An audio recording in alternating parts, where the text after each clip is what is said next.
and you're all brothers. No one on earth can call you Father. You have but one Father in heaven. Do not be called Master. You have one Master, the Christ. The greatest among you must be the servant. Whoever exalts himself will be humbled.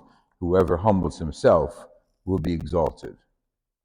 The Gospel of the Lord Jesus Christ. Let's talk about God today. You figure, well, somebody's talking about God every Sunday. You gather, every daily mass you get together at. But there's something different about God in the scriptures today. He's, okay, I didn't say he, but he's not a gender. But God, as the creator, appears in Malachi today. He appears in Thessalonians through Paul. And of course, Jesus is saying, he didn't say, don't call anybody on earth God. Don't call anybody on earth Father, because you only have one Father, and that's the one in heaven. So the role of God is what we're looking at today. However, we got to be, let the, when something is obvious, just got to say it. That first reading, if you listen to it, it's directed to the priests and those who run the show. And in Malachi's words, they're a bunch of hypocrites. There's not a complimentary word about priests in that first reading. We're not talking about the priests of Jesus Christ, us, okay? We're talking about the priests who ran the temple. But we can certainly appropriate the concept of being about God's work, not your own work. That's what he's telling the priests of the Old Testament. But we, and I'm going to say you and me, because we're members of the priesthood of Jesus Christ, not the ordained priests. You all became priests, prophets, and kings when you were baptized. Those are the words of the baptismal ritual.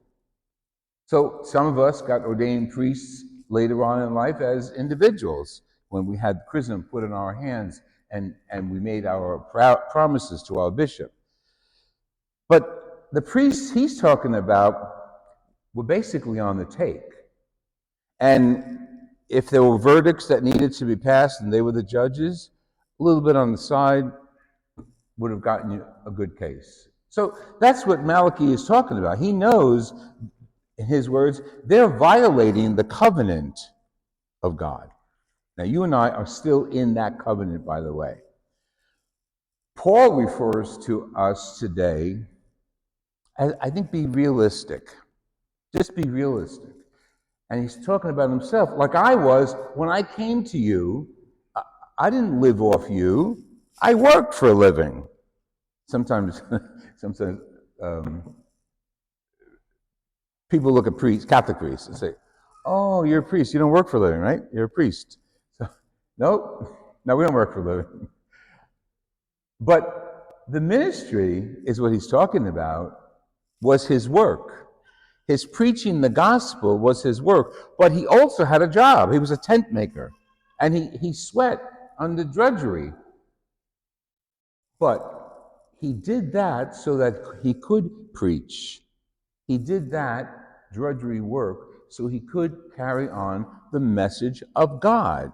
And what is the message of God? Very clearly, it's Jesus Christ. So Paul and Malachi are both talking about how to minister. Paul is focusing on how he ministered, rolled up his sleeves and did God's work, so that he's talking to his people of Thessalonians, so that you could meet Jesus Christ. And you did when you got baptized. This is Paul talking to his Thessalonians, but he could be talking to us. Because when we were baptized, we received Jesus Christ, and we became part of the priesthood of Jesus Christ. Again, not the ordained priesthood, but the family of the priesthood of Jesus Christ. And our work is, as Paul talks about himself doing, to proclaim God unceasingly. Sometimes you see it on TV when newscasters, okay, they have a big accent and somebody's being interviewed, and then they go back to the person at the desk, and and and often they say, "Oh, they're in our thoughts and prayers."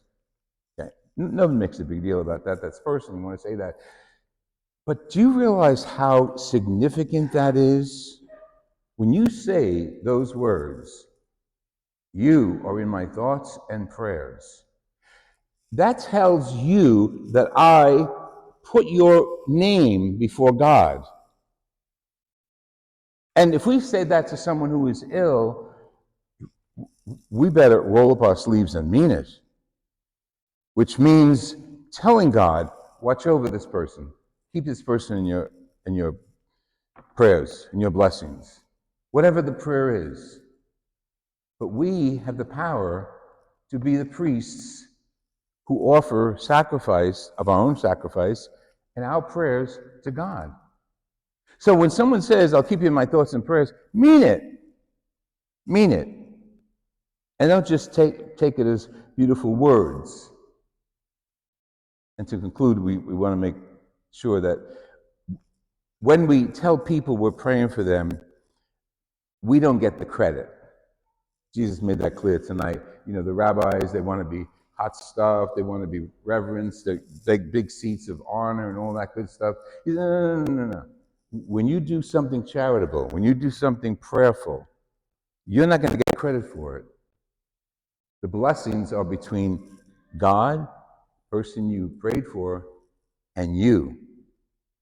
You don't go around saying, I prayed for you. It's more like, I prayed for you.